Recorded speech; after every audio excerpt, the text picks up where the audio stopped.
이게 반도체의 적층 부분에 있어서 제가 여러 가지 기술을 말씀을 드렸는데, 반도체를 적층을 할 때 약간씩 이게 이렇게 이런 식으로 계단 올라가듯이 이런 기술을 제가 말씀을 드렸죠. 계단 올라가듯이 이런 식으로 약간 사이에 틈을 좀 주고 공기가 소통해야 되니까, 그다음 옆으로 이렇게 좀 삐뚤어져 옆으로 이렇게 딱 일직선으로 하는 게 아니라 옆으로 살짝 해서 열이 빠져나갈 수 있는 구조를 만들어 주는 거예요. 여기는 바람이 좀 통해야 돼요. 너무 공간을 딱 붙여버리면 열이 축적이 되는 문제가 생기게 됩니다. 그래서 이 부분을 제가 말씀을 드리고요. 그래서 여기서 절연 문제도 매우 중요한데, 이게 전류가 이렇게 흐르게 될 때 이게 미세 전류가 만약에 흐른다고 봅시다. 밑바닥에, 그러면 이게 발열이 원인이 되는 거거든요. 그래서 이 부분에도 절연을 각 아래층과 위층, 아래에 쌓은 층과 위층 간에 절연 구조가 반드시 필요한 거예요. 그래서 그런 부분을 제가 말씀을 드립니다. 그 다음에 절연 방법에 있어서는 뭐 여러 가지 방법이 있을 수 있겠죠. 그 중에서도 하나는 실리콘, 고열 실리콘 방법이, 그러니까 실리콘을 갖다가 거기다 하고, 그 다음에 코팅층을 한 겹이 아니라 건조한 다음에 다시 두 겹, 세 겹, 네 겹, 다섯 겹 이렇게 여러 층을 만들어서 열이 잘 침투를 할 수 없도록 하는 구조를 말씀을 드립니다. 제가 전선 피복이라든지 컴퓨터 설계할 때도 전선 피복 같은 데서도 어떤 광섬유 피복 같은 건, 광섬유 계열 피복 또는 광섬유 맨 바깥층에도 코팅 구조를 들어가야 된다고 말씀을 드렸죠. 빛을 이제 안쪽으로 모이게 하기 위해서 이렇게 석영실을 이제 기초실로 제가 사용을 하고, 빛이 흐르는 거기도 이제 코팅을 좀 해줘야 되고, 그래서 빛이 안쪽으로 모이는 구조를 해줘야 된다. 또는 거기다가 이렇게 외피를 만들잖아요. 외피를 만들면 가령 활성선 나일론으로 이렇게 외피를 만들었다 그러면 그 안에도 코팅을 해줘요. 빛이 안쪽으로 모일 수 있도록. 그리고 제일 중요한 광섬유소의 바깥쪽에 코팅을 통해서 열이 침투를 할 수 없도록 코팅을 한 번 아니라 두 겹, 세 겹 이렇게 몇 겹을 해가지고 열이 안으로 침투할 수 없는 그런 광섬유 만드시면 제 기술 구조가 되겠습니다. 석영실이 이제 빛이 흐르는 기초선으로 삼아질 수도 있고, 이거는 제 독창적인 방법이죠. 그래서 합성섬유 나일론 비투가의 90%짜리가 싸게 제작하겠죠. 그거가 들어갈 수 있고, 아크릴이 내신 구조로 들어갈 수 있습니다. 예.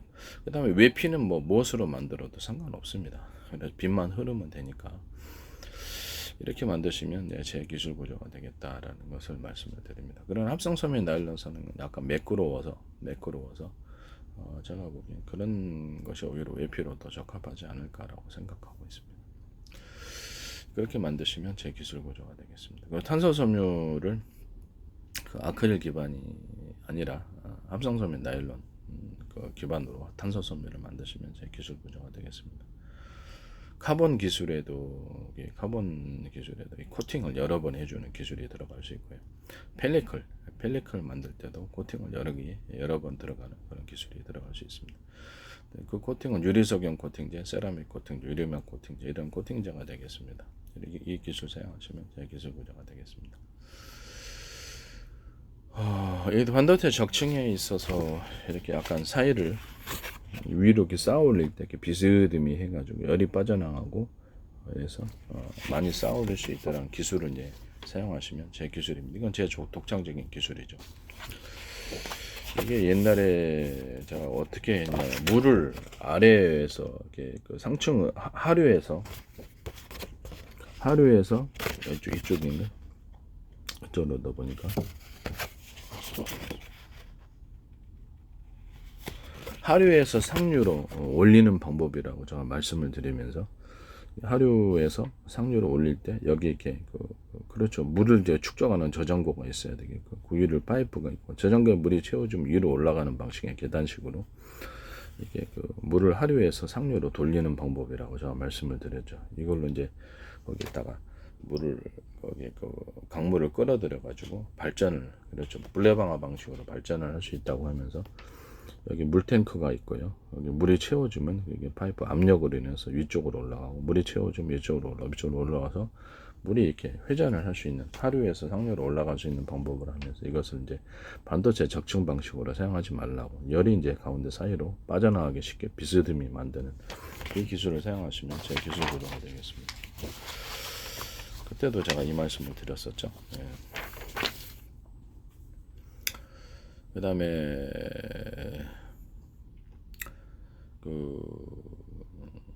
광소묘 광컴퓨터에 대해서 제가 말씀을 드렸었는데, 광컴퓨터 이제 부분에 대해서 이게 맞아 얘기를 해야 되겠네. 레이저 시각 장치를 먼저 얘기를 해요. 지금 EUV 장치를 사용하시잖아요. 그런 제 방식의 레이저 시각 장치를 사용하시면 그래서 고가의 장비가 필요 없을 수도 있습니다. 그냥 싸게 단가를 제작해서 필요한 열을 또는 깊이를 자유자재로 조절할 수 있습니다. 그 방식은 이제 레이저 빛이 나오는 사이즈, 빛이 나오는 구경, 그 부분을 틀리게 만들어주는 거예요. 예를 들면 이제 대중소 이렇게 틀리게 만들어주는 거예요.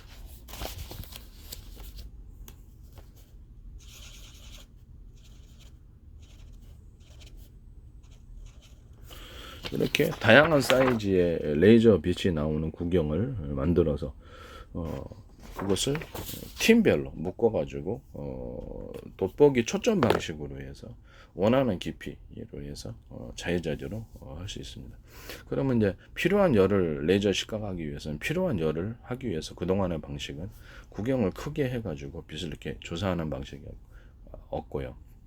그래서 좀 복잡한 또 다른 EUV 장치 같은 경우는 좀 복잡한 양식이 필요했는데, 레이저 빛을 융합열을 만드는 제 방식의 어떤 그 모든 만물은 서로 평균하고자 하는 원리를 갖고 있다는 원리를 따라서 EUV 장치, 레이저 시각 장치의 구경을 사이즈를, 빛이 나오는 사이즈를 틀리게 하고, 그래서 필요한 열을 얻기 위해서는 이게 뭐 3개를 합할 수도 있고 4개를 합할 수도 있고 5개를 합할 수도 있고 초점 방식으로 정확히 그것을 시각을 해주는 겁니다.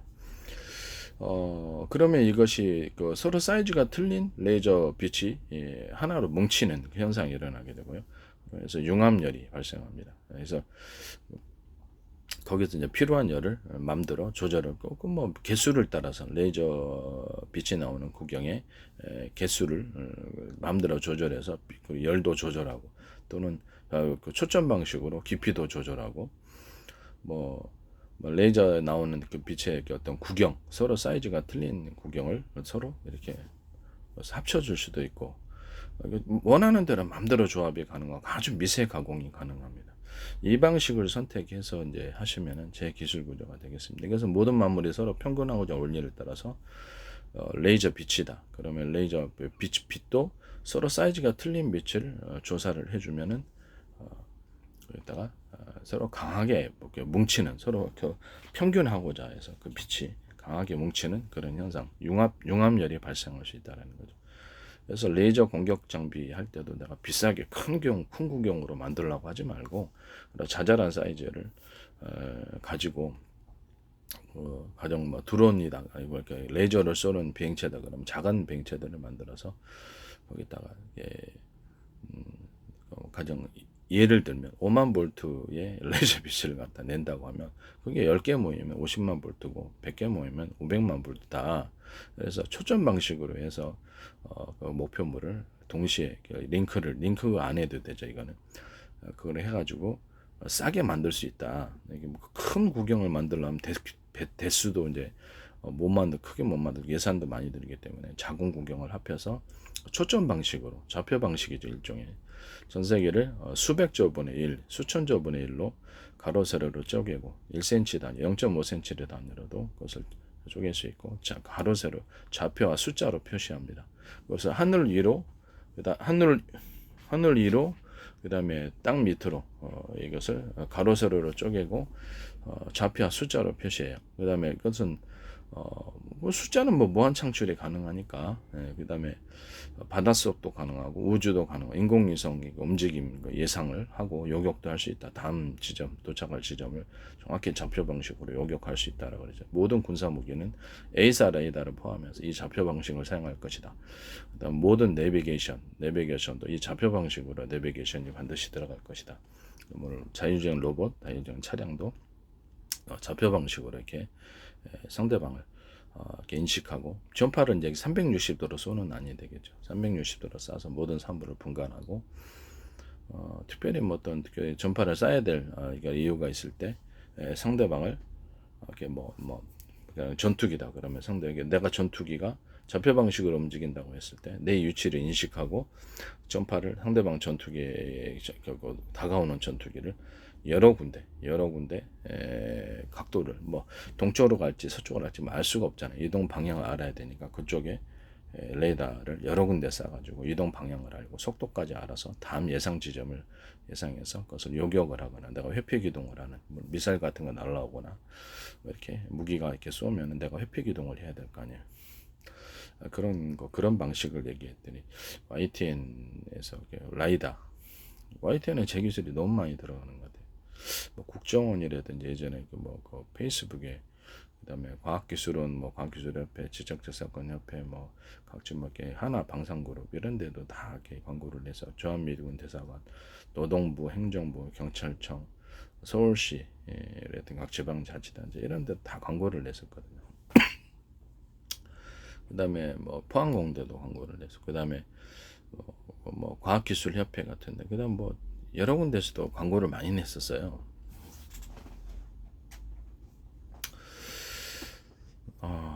근데 그게 이제 거기서 보셨는가, 경찰청에서도 광고를 냈었고, 오랫동안. 제 기술이 꼭 YTN에 정부 입김이 이렇게 강한, 정부의 힘이 좀 강한 YTN에서 집중 보도가 나오고 있습니다.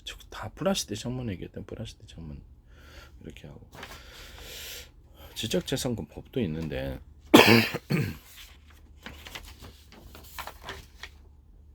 이렇게 레이저 EUV 장치를 하기 위해서 레이저 시각을 통해서 회로를 그리거나, 또는 어떤 제 방식의 어떤 지하층을 파는, 건물도 보면 지하층이 있고 위로만 올리는 건 아니잖아요. 지하층을 이렇게 파가지고 회로를 더 그려나가는 이런 기술도 레이저 시각장, 제 방식의 레이저 시각장치는 정밀한 가공이 가능합니다. 이 방법은 레이저 용접에서도 사용할 수 있고요. 레이저 용접에서도 사용할 수 있고,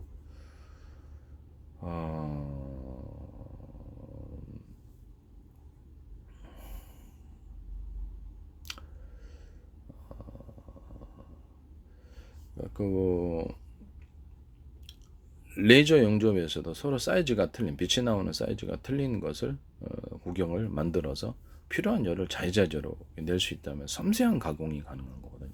큰 사이즈 빛이 나오는 것보다 작은 사이즈 빛들을 이렇게 쌓아서 그거를 할 수 있거든요. 내가 그걸 빼먹었네.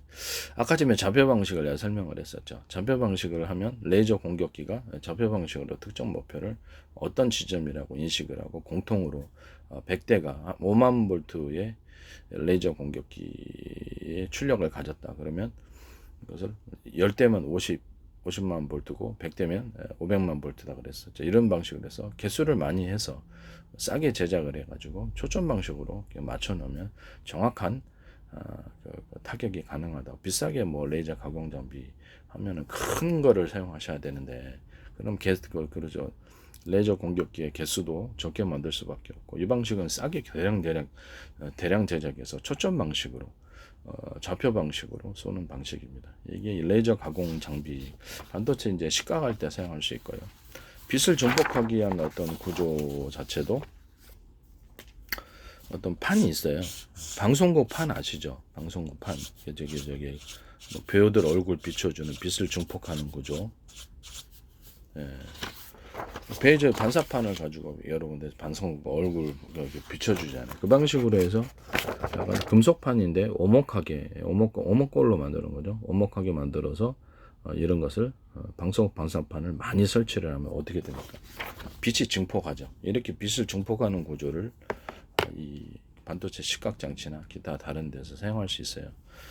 이 방식은 TV에서도 빛을 증폭하는 방식이나 이런 것도 들어갈 수도 있고요. 아니면은 스마트폰 안에서도 들어갈 수 있겠죠. 컴퓨터 안에서도 빛을 증폭하는 이런 방식도 이 금속판으로서 충분히 가공합니다. 숫자를 많이 넣으면 빛이 엄청 증폭하겠죠.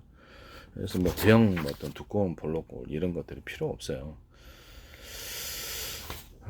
이게 빛이 더 많이 증폭을 합니다. 이해가 가시죠? 이건 냉열판, 냉각판, 냉기도 반사를 시킬 수 있기 때문에 냉장고나 김치 냉장고 이런데 냉기를 증폭하는 구조로도 들어갈 수가 있습니다. 그다음에 어떤 그 열기를 증폭하는 히터기 같은 이런 판에도 이런 것이 들어갈 수 있어요. 그렇게 만드시면 제 기준으로 일종의 빛을 증폭하는 구조로서 이 금속판을 사용을 한다는 거죠. 이해가 가시죠? 그러면 이렇게 빛이 다른 방식에 비해서 저렴하게 빛을 많이 증폭할 수 있는 거죠. 이 방식 사용하시면 제 기술 구조가 되겠습니다. 이런 식으로 해서 레이저 시각 장치를 만들 수 있다. 좌표 방식으로 해서 정확히 그 초점을 따라서 돋보기 초점 방식 또는 좌표 방식을 따라서 원하는 것을 미세회로도 그릴 수 있다. 그러니까 2나노뿐만 1나노도 가능하다라는 거죠. 이해가 가시죠? 그리고 단가를 굉장히 싸게 제작할 수 있습니다. 그래서 EUV 장치가 앞으로는 제가 보기에는 제 기술을 채택을 하면은 아마 시장에서 아마 이렇게 사라지리라고 생각하고 있습니다. 어떻든 간에 또 하나의 빛을 증폭하는 여러 가지 방법이 있는데 어떤 레이저 빛을 광섬유다 그러면 광섬유선을 대중소 이렇게 틀리게 만들어 가지고 주파수 방식으로 광을 증폭시키는 기술입니다. 그것도 이제 제 기술이라는 것을 말씀을 드립니다.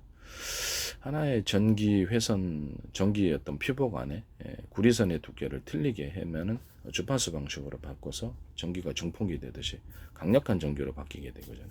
그거를 이제 기초로 해가지고 이제 뭐랄까 전기를 멀리 보낸다든지 아니면 강한 전기로서 이렇게 레이저포 만들듯이 안테나로 강력한 출력을 만들어서 허공에다 쏘면은 그것이 이제 전자포, 그렇죠. 일자 전파포가 된다 그랬죠. 전파포가 돼가지고 서로 중첩시켜 놓으면 하늘을 갑자기 번개 치듯이 그 전파가 사방으로 퍼지면서 대공 방어망을 사용할 수 있다. 또는 적기를 공격하는 데 사용할 수 있다고 예전에 한번 얘기를 했었죠. 유선 안에서 일종의 주파수를 구현하는 그런 방법인데 이건 통신으로도 사용할 수 있어요. 통신으로도 미세 전류를 이제 전류를 좀 약하게 주면 통신으로 변하니까 그것을 대중소 서로 틀리게 하면 주파수 방식으로 통신해서 기지국 없이 멀리까지 통신이 전해질 수 있는 방식입니다. 이 방식을 사용하고 광섬유도 동일하다는 거죠. 광섬유도 이렇게 서로 대중소 틀리게 사이즈를 만들면 그것이 빛이 하나로 융합하고자 해서 강한 그 주파수 방식으로 바뀌면서 파동으로 바뀌는 거죠. 파동과 펄스로 바뀌면서 그것을 멀리 광섬유를 광신호를 전달할 수 있는 하나의 방식이 될 수 있습니다. 이것도 이제 제 기술 구조라는 것을 말씀을 드립니다.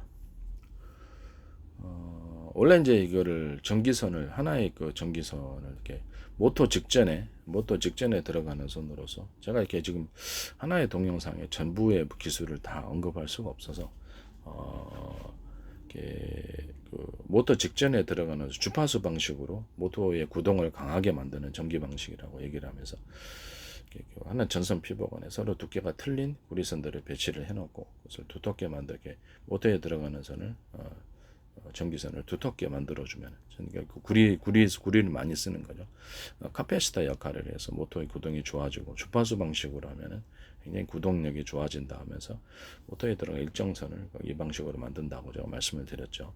아니면 서로 굵기가 똑같은 거면 그것도 두께를 좀 두께를 강하게 줘서 두께를 좀 있게 만들어서 거기 전기가 축적되어서 모터를 돌린다 이렇게 말씀을 드렸어요.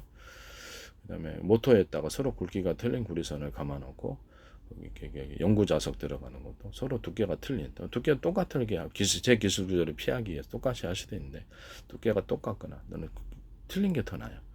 두께가 틀린 이런 연구 자석 여러 겹을 배치를 해서 파워를 증폭하는 그런 방법으로 사용한다고 제가 말씀을 드렸죠. 그리고 회전 축에는 이런 식으로 해서 대나무 매듭 구조처럼 원형 밴딩식의 여러 어떤 그렇죠. 이렇게 약간 두터운 부분을 만들어서 회전축을 움직이면 헬리콥터 회전축이다, 드론 회전축이다, 잠수함 프로펠러 돌리는 거다, 자동차 회전축이다. 그러면 힘이 굉장히 증폭된다고 제가 말씀을 드렸었어요.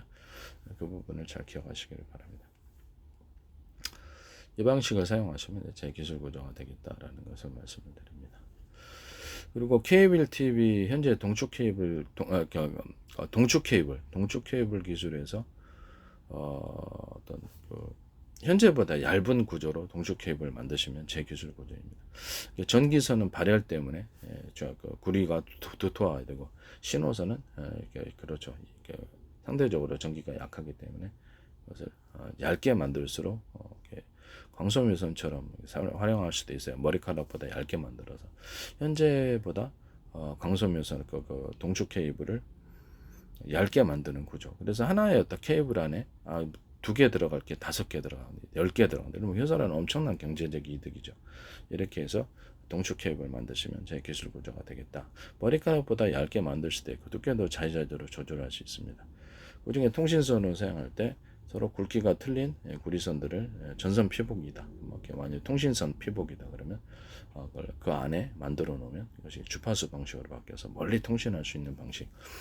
유선 안에서 전파를 구형한 주파수를 구형하는 그런 방식이 된다는 것을 말씀을 드립니다. 이것도 제 기술이다. 모든 만물은 서로 평균하고자 원리를 따라서 이것도 유선 안에서도 그렇게 된다는 것이죠. 빛도 이제 서로 사이즈를 틀린 빛을 그래서 조사를 한 것도 융합을 나타내게 되는 거고요. 이 방식 사용하시면 제 기술 구조가 되겠습니다. 그 다음에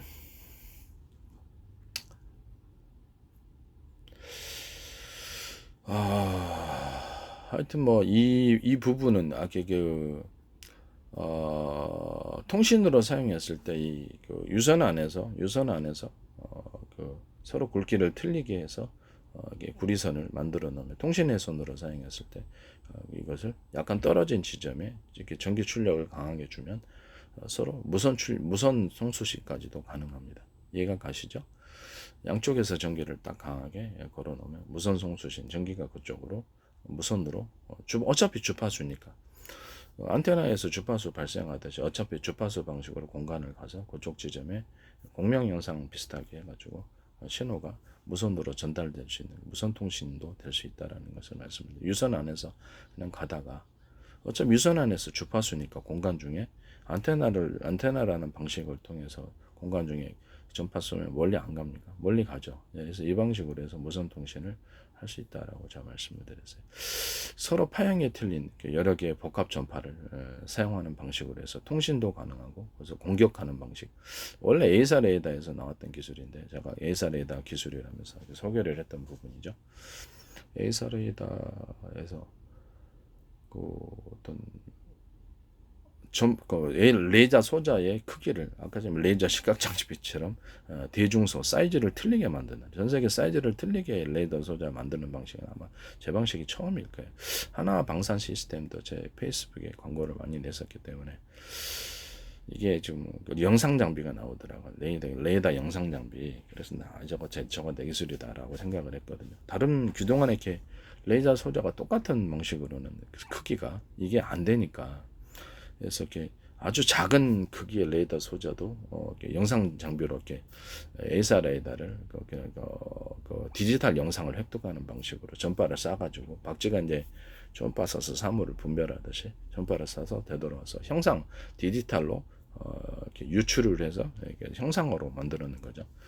디지털 영상 제가 예전부터 계속 얘기를 했었죠. 앞으로는 이렇게 에이사 레이더가 영상으로 갈 거라고 그 얘기했더니 하나에서 영상 글쎄 뭐 정확한 건 모르겠는데 나중에 이제 다른 저한테 기술을 사신 분들이 문제를 일으킬 거예요. 하나 방산 시스템은 제 페이스북에 계속 광고를 했었습니다. 그거를 레이저 소자를 틀리게 만들었으면 그렇죠. 대중소에서 미니 촘촘촘 작게라도 촘촘촘 많이 내오면 향후 이게 이제 여기다가 전파를 쏴가지고 밑에 지상을 목표물을 영상으로 촬영하거나 상대방의 적기를 영상으로 촬영하거나 이게 가능하거든요. 이렇게 해서 이렇게 다른 유성이라든지 다른 전투기나 다른 어떤 고고도 정찰기 이런 것들을 같이 동일한 방식으로 쏠 수 있고요. 그러면 이런 것들을 디지털 영상을 정보를 링크해서 공유할 수도 있고. 그래서 그 상대방의 전투기를 훤히 본다는 거죠. 그 중에서도 제가 디지털 영상은 약간 조작의 가능성도 있기 때문에 이 부분을 기계식으로 광학 렌즈 방식을 같이 동원해서 그래서 같이 그 지역에 이제 의심되는 그런 물체가 있다, 비행체다 그러면 그쪽 부분은 광학 렌즈 방식으로 같이 그쪽을 봐서 그 차표 방식으로 그쪽 지역을 정확히 보는 거죠. 정확히 봐가지고 그래서 같이 기술을 보강해서 적 전투기를 탐지하거나 공격하거나 이래야 된다고 제가 말씀을 드렸었어요.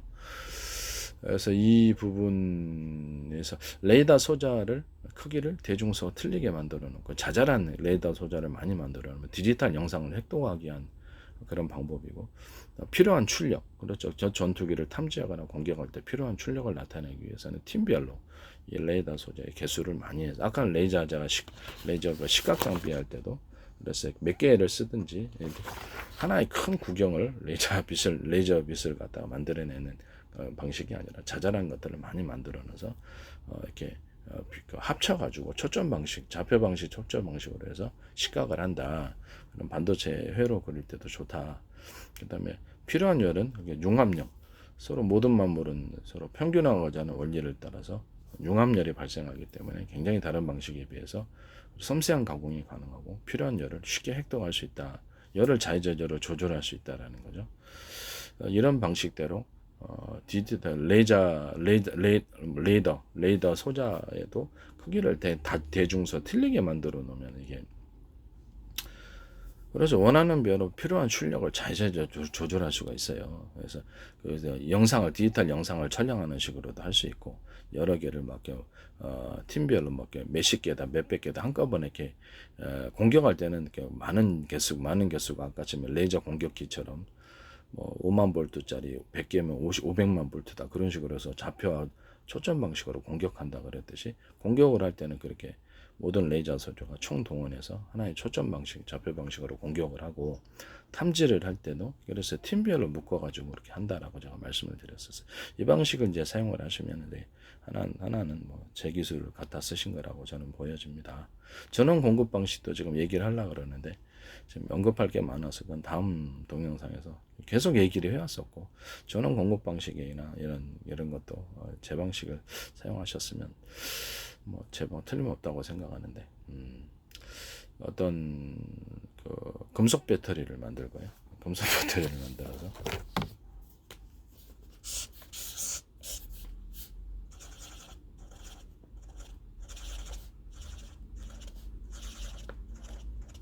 금속판에다가 구리알갱이 같은 거, 금속판은 이제 구리판이 더 낫겠죠. 구리나 알루미늄. 그 다음에 전도도가 제일 좋으니까, 그래서 대중소 나노 크기로도 가는 이렇게 알갱이들을 이렇게 전선 비열식으로 놓고 이것을 갖다가 이렇게 놓는 거죠. 그럼 여기 이제 전기가 축적이 되는 구조가 되겠습니다. 전기가 축적이 되는데 약간 동쪽으로 움직이면서 축적하는 그런 방식이 되고, 서로 전선 피부 간에 전기선의 구기를 대중소 틀리게 만들듯이 이 안에서도 똑같이 만들어서 주파수 방식으로도 전원을 전기를 축적할 수 있어요. 위에다가 이제 금속 용액을 부어서 금속 배터리로 만듭니다. 전기를 축적할 수 있는 배터리라 있는 거죠. 열에도 강하고요, 금속이니까. 이런 걸 저렴 구조를 갖춘 채 수십 장이나 수백 장을 겹쳐서 배터리를 만드는 방식이에요. 이거는 이제 검은색 칠은 태양 전지판으로도 사용할 수 있고요. 뭐 이렇게 빛을 이제 방송 번사판처럼 집중을 시켜서 여기다가 태양 전지판으로 만들 때는 빛을 집중시키고 여기다 전선을 서로 그 굵기가 틀린 전선 피부간의 구리선이 굵기가 틀린 여러 가닥 대중서다 그러면 그러면 주파수 방식으로 이렇게 전원을 딱 걸어주면은 전력 유도가 되는 거거든. 빛을 유도할 수 있는 그런 준비가 되는 거예요. 방송 반사판처럼 해서 빛을 여기다 증폭을 이렇게 여기다 수십 장에서 방송 반사판처럼 빛을 증폭해서 태양빛을 증폭해서 여기다 집중해주면 전기가 다른 방식에 비해서 전기화되는 것이 굉장히 빨라요. 이거는 이제 MLCC 기술에도 들어갈 수 있고, 이 기술은 일단 알갱이를 통해 이게 금속 알갱이에다 전기를 축적하는 방식이에요. 그 액체 배터리 제가 말씀을 드렸었죠. 액체 배터리를 물에다가 구리 알갱이들을 갖다가 대중서 틀리게 구리 알갱이들을 넣어놓으면 거기에 액체 배터리가 된다. 플러스 마이너스도 나눌 수 있다라고 얘기를 했었어요. 금속 배터리하고 액체 배터리 발표를 하면서 불에 전류 흘러서 자극자들이 감전되지 않느냐, 그러면 그것이 전류가 축적이 된다는 거냐 아니냐. 그렇죠. 전기가 축적이 될 수 있다라는 거죠. 그러면 금속에다가도 전기 감전 사고가 일어나잖아요. 지금 지지직 바바박 그러면 알 텐데 모르니까 감전사고 나는 거거든요. 그럼 전기를 축적할 수 있다는 거거든요. 있다는 겁니까? 있다는 거죠. 그게 이제 금속 배터리의 태동의 어떤 아이디어, 액체 배터리의 태동의 아이디어가 되는 거. 그 방식은 제 방식이다. 이렇게 해서 MLCC 기술에도 들어갈 수 있고 이런 걸 배터리 형식으로 만들어 여기서 전기를 이렇게 나오게 하고 전기를 축적해야죠. 그래서 배터리를 어떤 배터리를 사용할지는 모르겠습니다만 전투기에 사용되는 배터리라면 개수를 많이 해야 되는 거고 뭐 전기로 해야 되니까 발전 방식도 있을 수 있겠죠. 그래서 이런 것도 그래서 전선 나오는 구조를 가련 그 전선 피복 안에 구리선을 개수를 틀리게 해가지고 가는 뭐 구리선이 3개짜리가 있고 4개짜리가 있고 5개짜리 있고 10개짜리 그러면 그렇죠. 각 원하는 전선 전력이 필요한 곳에 이렇게 해서 금속 가닥 이게 구리선의 가닥을 통해서 그래서 전류를 제한해서 보낼 수 없을까요? 보낼 수 있는 거죠. 이 방식을 선택하시면 제 기술 구조입니다. 어떨 때는 뭐 구리선 전선 피복 안에 구리선이 3개짜리 또는 어떤 데는 5개짜리 어떤 데는 7개짜리 이렇게 해서 전력을 많이 필요한 것은 이 구리선의 가닥 동일한 두께라고 했을 때 늘려주는 겁니다. 그러면 거기가 전력을 강하게 송전할 수 있는 송출이죠. 전력을 강하게 송전할 수 있는 방식이 된다. 이런 부분을 말씀을 드립니다. 그 다음에 이거를 주파수 방식으로 바꾸고 싶다. 보다 모터 구동하듯이 강력한 출력을 원하는 곳이 있다. 그러면 서로 점선 피복 안에 있는 구리선을 두께를 대중서 틀리게 만들어주는 거예요. 그럼 주파수 방식으로 변환이 되고요. 그쪽에 전달을 할 수 있습니다. 주파수 방식으로 변환된 것을 다시 이제 교류를 직류를 바꾸는 좀 비슷한 것 같기도 한데 똑같지는 않습니다. 그래서 그냥 굵기가 똑같은 이런 구리선으로 다시 연결을 시키면 그쪽은 이제 주파수 방식에서 다시 일반 전기 방식으로 바뀌게 됩니다. 이 기술 사용하시면 제 기술입니다. 이건 이제 전원 공급 방식은 이렇게 되는 것으로 저는 알고 있습니다. 그리고 이제 신호를 갖다가 할 때 신호를 증폭하는 음향도 우리가 마이크 이렇게 음향도 확성기를 통해서 증폭하잖아요. 음향도 전파잖아요. 음향도 파동이란 말이에요. 그래서 음향하듯이 되돌아오는 전파를 증폭하는 구조를 사용할 때 이런 통로를 내부 안에 어떤 뭐랄까 스크류 회전 구조 전파를 갖다가 증폭하는 이런 스크류 회전 구조를 가질 수 있다라고 얘기했어요. 회전 구조의 거를 회전 간격을 넓게 중간 좁고 촘촘해 이걸 거꾸로 하면 확성기가 되는 거잖아요. 그래서 그렇게 해서 소리를 증폭하는 방법도 될 수도 있고요. 그 다음에 거꾸로 이거를 갖다 앞으로 놓고 뒤로 놓든지 이건 회사에서는 알아서 하십시오. 그 다음에 또 하나 방식은 나팔 확성기 방식으로 약간 나팔식으로 해가지고 들어올 때 전파를 들어올 때 이런 구조를 통해서 음향을 우리가 이렇게 그렇죠. 소리가 커지죠. 이렇게 제가 입으로만 해도 이렇게 이런 확성기 종이로 말아가지고 돌돌돌 말아가지고 우리가 이렇게 음향 확성을 하지 않습니까? 이렇게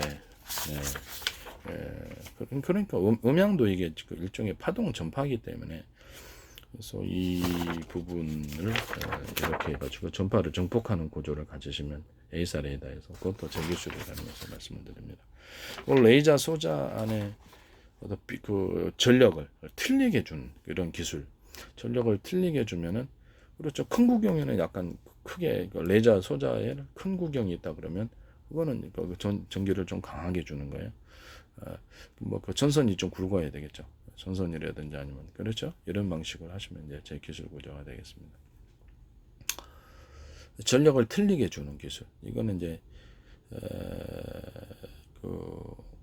레이저 시각 장비 할 때도 마찬가지. 레이저 시각 장비나 공격 장비, 레이저 빛을 갖다 증폭하는 부분에 있어서 그래서 이렇게 전력을 틀리게 주는 방식을 사용할 수도 있어요. 그러니까 구경이 좀 큰 거는 좀 큰 전선을 사용해서 두꺼운 전선을 사용해서 그 전선 피복 안에 구리선이 두껍다는 얘기겠죠. 그래서 좀 더 강하게 주거나 주파수 방식으로 전력을 주면은 그래서 빛이 좀 더 강해지겠죠. 이 방식을 사용하시면 레이저 시각 장비할 때도 이렇게 전력을 강하게 주는 방식이 모터의 직전에 들어가는 이런 선도 서로 굵기가 틀린 구리선들이 들어가면 주파수 방식으로 해서 출력이 커지듯이 레이저빛도 구경이 큰 데는 이렇게 주파수 방식으로 전원을 공급해주면 서로 전선 표버 간의 구리선의 두께를 틀리게 해주면 주파수 방식으로 해서 강력한 에너지가 생기고 전기 출력이 틀려질 수 있을까요? 네, 이런 식으로 이제 레이저 시각 장비, 이런 레이저 시각 장비를 만들어서 하시거나 레이저 용접기, 가공기 다 됩니다. 섬세한 가공도 되고 이 방식을 사용하시면 제 기술 구조가 되겠습니다. 그 다음에 제가 간단하게만 좀 하겠어요. 다음 동영상에서 언급해야 될 부분인 것 같긴 한데 제가 말씀을 드리겠습니다. 어떤 이런 반도체다 그러면 이렇게 가로 세로로 쪼개놨지 않습니까? 가로 세로 이렇게 수없이 쪼개나가 이거를 좌표 숫자로 표시합니다. 여기다 저장 장치로 사용할 수도 있고 신호 입출력을 방법을 좌표 방식으로 신호 입출 앞으로는 모든 저장 장치가 이런 식으로 갈 거라고 생각하고 있습니다. 또는 이게 CPU도 이런 방식으로 좌표 방식으로 움직일 거라고 생각하고 있고요. 어떤 좌표 방식으로 움직인다. CPU도 CPU, GPU, 그다음 마더보드, 그래픽보드, 하드디스크, 그다음에 모든 것이 다 SSD 뭐 카드라든지 모든 저장 장치, 슈퍼컴퓨터 이런 것들도 모든 형태의 기판, 그렇죠. 운영 체제를 움직이기 위한 기판으로 해가지고 거기다가 이제 마더보드처럼 만들어 놓잖아요. 보일러, 로봇, 전기 자동차, 비행체, 드론, 산업 종작기계 모든 것이 컴퓨터 이런 데도 다 들어갑니다. 그때 이 좌표 방식으로 다 쓰게 될 것이라는 거죠. 전 세계를 수천조 분의 1, 수백조 분의 1로 가로 세로 쪼개서 그것을 좌표 숫자 1cm 단위로 0.5cm 단위로 가능하고요. 그것을 좌표 숫자로 표시하는 방식. 그래서 그것을 하늘 위, 땅 밑에도 동일하게 그렇게 할 수, 우주도 가능하고 바닷속도 가능하다. 이제 이런 좌표 방식이 반도체 안에 들어가는 거죠. GPU, 그다음에 CPU. 그럼 정확한 동작이 가능해지게 되고 정보 입출력 이런 좌표 방식으로 움직입니다. 정확한 입출력과 더불어서 매우 정밀해지죠. 그러니까 좌표 방식은 약간 정확함의 시대가 이제 이렇게 열린 거고, 그다음에 정확하지 않는 그런 다른 방식에 비해서는 훨씬 속도가 빠르거나 정교해지겠죠. 이런 방식은 이제 앞으로 GPU, CPU, GPU 만들 때 마더보드, 그다음에 그래픽보드 또는 하드디스크나 각종 저장 장치 이런 것들 만들 때도 다 모든 컴퓨터 만들 때, 그다음에 스마트폰 만들 때도 좌표 방식으로 설계하고 좌표 방식으로 신호를 입출하고 좌표 방식으로 신호를 그다음에 저장하게 될 것이다라는 거죠. 이 기술을 사용하시면 제 기술입니다. 그 좌표 방식의 어떤 내비게이션도 나오게, 좌표 방식의 맵 지도가 나오게 되고요. 이렇게 좌표 방식으로 전투기도 기동하게 되고요. 회피 기동, 공격 기동 이런 것들. 좌표 방식으로 이렇게 전투기를 탐지하고 레이더 소재, 레이더에도 이 기술이 있어요. 좌표 방식으로 이제 전파를 쏘고 이렇게 되는 거고요. 유성 통신과 어떤 이동 통신 이런 데서도 좌표 방식으로 전파를 쏩니다. 앞으로. 상대방이 동쪽인데 서쪽에서는 바보는 없겠죠. 그러면 이게 정밀하다는 것이 전파를 쏠 때도 정밀함의 기술이 요구될까요? 그렇죠. 좌표 방식으로 해서 정확히 그 지점에 전파를 쏘면 전파의 성공률이 높겠죠. 이 방식으로 이제 하시면 제 기술 구조가 되겠습니다. 상하수도, 그다음에 인터넷 썼는 게 이렇게 지하에 깔아놨다든지, 전력 송신 같은 것도 어디에 이상 신호가 생겼는지 여기서 발열 체크 센서, 그다음에 어떤 회로가 신호가 늦는 이런 센서들을 이렇게 해가지고 그 지점을 정확히 파서 그것을 교체하거나 이게 가능해집니다. 이해가 가시죠? 고장난 부분을 진단할 때도 좌표 방식을 사용한다는 거죠. 컴퓨터를 만들었다, TV를 만들었다, 로봇 자체에 있어서 어떤 이상 감지를 하게 되는 센서를 해서 신호가 늦어지는 병목 현상 또는 어떤 발열이 일어난 부분들을, 전기 자동차도 그렇게 할 수 있겠네. 발열이 배터리 안에서도 그렇고 이런 것들을 센서를 놔서 온도를 체크하고 발열이 일어나거나 이렇게 신호가 느려지는 병목 현상이라는 것을 체크해서 하시는 기술을 전기 자동차에서도 할 수 있고 로봇에도 할 수 있고, 좌표 방식으로 정확히 그 지점만을 그렇죠. 딱 교체를 하면 빠르게 일이 커지기 전에, 완전 고장 나기 전에 빠르게 교체하는 것이 가능하면, 그렇죠. 전체 기계가 고장이 안 나겠죠. 이런 방식으로 앞으로는 하시면 제 기술 구조가 되겠다. 말씀을 드립니다. 신호를 왔다 갔다 할 때 이것을 좌표 방식으로 가로 세로 안에를 나노 구조로도 가능하고요. 그 이하로도 가능합니다. 좌표 방식으로 짜서 모든 게 이제 좌표 방식으로 해서 전기도 전기선로다, 반도체다, 그럼 저장장치다, 전기가 이제 흘러야 될 거 아닙니까? 그쪽 좌표 방식으로 정확히 움직인다. 그다음에 꾸불꾸불도 움직일 수 있죠. 이렇게 갖다 이렇게 사다리 타는 식으로, 신호도 그런 식으로 할 수도 있어요. 좌표 방식으로 움직인다라는 거죠. 그래서 이 반도체나 저장장치다 그러면 CPU도 되고 GPU도 되고, 이 안을 이렇게 가로 세로로 쪼개서 좌표 방식으로 저장을 하게 되면 저장 밀도가 굉장히 높아지겠죠. 저장 용량이 굉장히 커지는 그런 기술적인 유익을 얻게 됩니다. 이 방식을 사용하시면 제 기술입니다. 신호도 이렇게 동서남북으로 해서 이렇게 들어갈 수 있게, 회선이 많아요. 광통신이다 그러면 광통신 선로다 그러면 이 구리의 선도 되고 광통신 선로도 돼요. 이런 것들을 해서 서로 이렇게 선로가 있잖아요. 많이 신호 입출력 선 이런 것들을 많이 해준다는 거죠. 이해가 가시죠? 그러면 그 뭐 사진이다, 동영상이다 그러면 수백만, 백만 개로도 쪼갤 수 있어요. 그러나 보통은 일상적으로 한 1000개, 10,000개 정도로 쪼개서 회사별로 작은 단위로 쪼개서 정보 입출력석이 많이 설계해서 이걸 각각 한 군데 저장하는 게 아니라 여러 군데다 저장을 해버리는 방식입니다. 그럼 발열 문제도 없고요. 빨리 저장할 수 있고, 이를 대용량의 정보도 빠르게 저장을 해서 일을 빨리 끝내는 발열이 상대적으로 없어요. 속도도 빠르고. 이 방식은 스마트폰에서도 사용할 수 있고 컴퓨터에서도 사용할 수 있고, 일반적으로 이 방식이 이제 앞으로 이제 다 전 세계적인 대세가 될 수도 있어요. 이 방식 사용하시면 제 기술입니다. 이것은 뭐 CPU 처리에서도, CPU 계산 처리에서도 이 방식을 사용하시면 제 기술. GPU, 마더보드, 신호 입출력선, 그다음에 그래픽보드 신호 처리하는 기술도 다 이 방식을 사용하시면 제 기술입니다. 그 하드 디스크, 휴대폰, 로봇, 그다음에 뭡니까?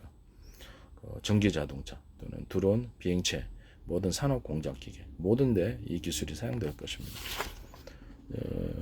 이것은 광신호선도 되고, 구리신호선도 됩니다. 구리에로도 되고, 접해 방식으로 해서 우리가 또 도로 갈 때 보면 우리는 인간은 이쪽 도로 탔다 저쪽 골목도 탔다 빠르게 가기 위해서 그렇게 하잖아요. 그런 방식이에요. 하나의 이렇게 회선이 이렇게 통로가 정보가 왔다 갔다 하는 신호 입출력선, 일단 숫자를 많이 만들어 놓고 그것을 서로 간에 도로를 옆으로 탈 수 있는 사다리 방식으로 해서 옆으로도 옮겨가서 정보가 갈 수 있게 우회 도로를 만들어주는, 그렇게 해서 이렇게 하시면 제 기술 구조가 되겠습니다. 동서남북 사방도 회선을 많이 그려놓고, 반도체 설계 자체가 이제 앞으로 틀려져야 되겠네요. 좌표 방식도 그렇고요. 그렇죠. 이 설계 자체가 다 전 세계 반도체 회사 설계를 다 새롭게 이제 다 설계를 해야 될 그런 기술이라고 생각하시면 되겠습니다. 그 정도로 기술료는 엄청난 돈을 받겠죠. 무단도로 사용하실 수는 있어요. 그건 도둑질입니다. 도둑질을 통해서 회사 설립하지 마세요.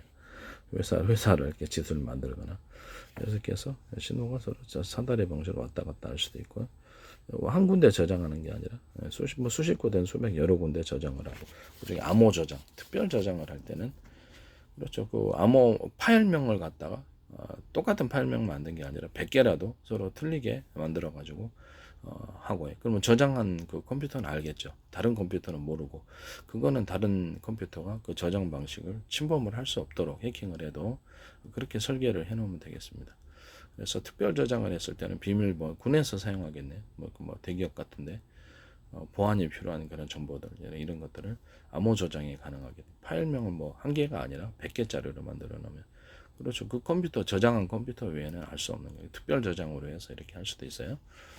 그리고 레이저 광 컴퓨터가 앞으로 나오게 될 텐데, 광 컴퓨터하고 전기적인 부분을, 자기적인 부분을 같이 사용하자. 광섬유선을 통해서 신호는 전달하고, 광섬유선의 외피에 코팅 구조를 가져주자. 그 다음에 반도체다 그러면 광 입자를 갖다가 광섬유선 입자를 어떤 구리 방막 하듯이 광섬유를 방막을 하거나, 구리하고 방섬유를 같이 방막을 해가지고 그거를 회로를 이제 그려나가는, 식각을 해가지고 그려나가면 되거든요. 이런 방식을 사용하시면 제 기술군요. 아무리 작은 구리라도 구리회선, 그다음에 광섬유선이 따로 있을 수 있어요. 이렇게 해서 이 광섬유 입자를 이렇게 도포해가지고 구리방막처럼 웨이퍼 만드시면 제 기술 구조가 되겠습니다. 같이 있을 수도 있고요. 한쪽은 이제 구리, 한쪽은 이렇게 광섬 이렇게 웨이퍼를 처리할 수도 있겠네요. 그 다음에 이제 시각을 하는 거죠. 회로를 그려 나가죠.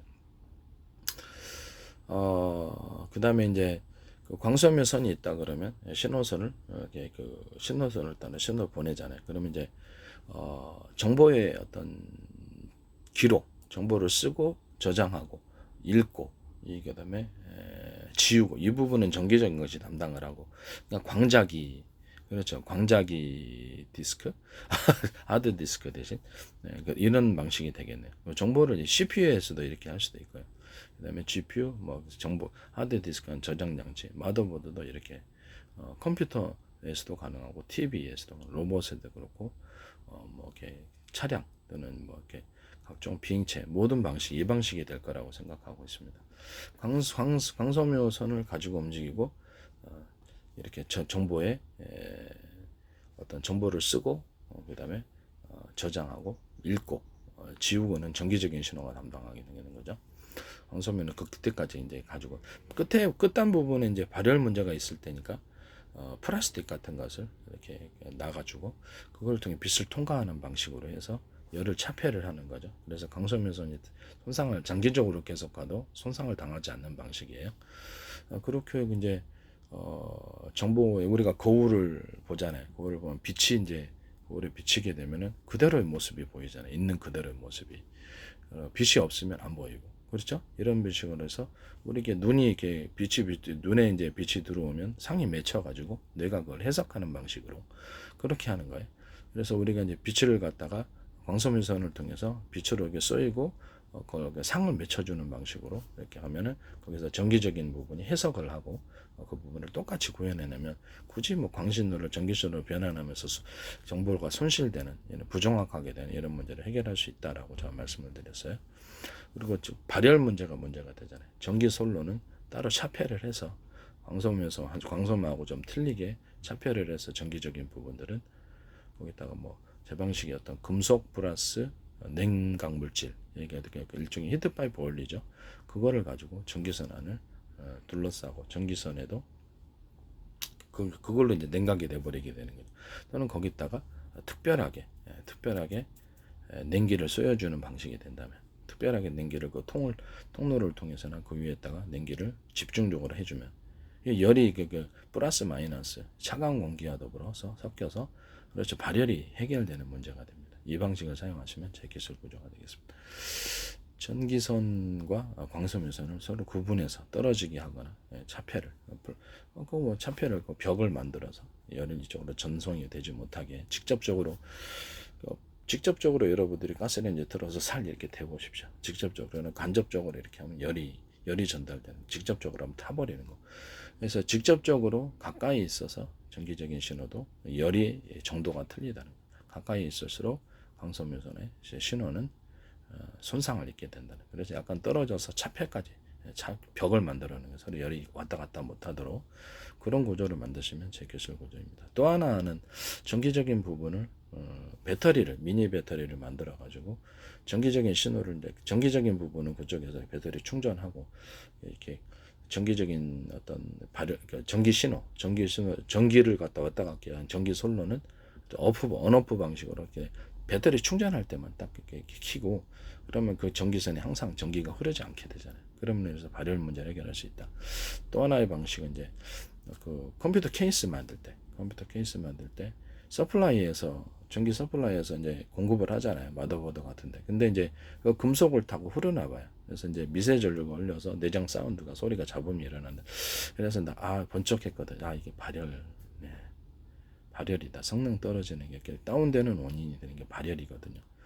그래서 이 부분을 마더보드나 이렇게 이런데 전기 서플라이 공급하는 데서 거기도 차폐를 해서 금속 부분으로 이 전류가 이렇게 타고 오르지 못하도록 이렇게 만들어줘야 된다는 거죠. 우리가 기차 타고 기차에서 보면은 전기선이 위에 있고 다른 외국에서 보면은 기차 선로 위에 올라갔는데 기차 위에 올라갔는데 전기가 감전돼서 닿지도 않았는데 그러면 전기가 일정 부분 영향을 갖고 있다는 겁니까? 없다는 겁니다. 출력이 강한 곳에 들어가면 전기가 그만큼 강하게 영향이 온다는 거죠. 전기선에 닿지도 않아도 타중 일이 생기게 되는 거예요. 이해가 가시죠? 번개 네, 번개 치여가지고 거기다가 자기 피뢰침을 자기 딱 해놓으면 유도 현상이 일어나는 것처럼 인간의 몸에도 이렇게 쉽게 전기가 흐를 수 있기 때문에, 그래서 어쨌든 전기 피복으로 감싸도 전기의 출력을 따라 전기 양이 세지면 그 주변에는 영향이 있다 없다, 영향이 있는 거죠. 그래서 전기 유동 현상이 어느 정도 일어나는 것으로 느껴집니다.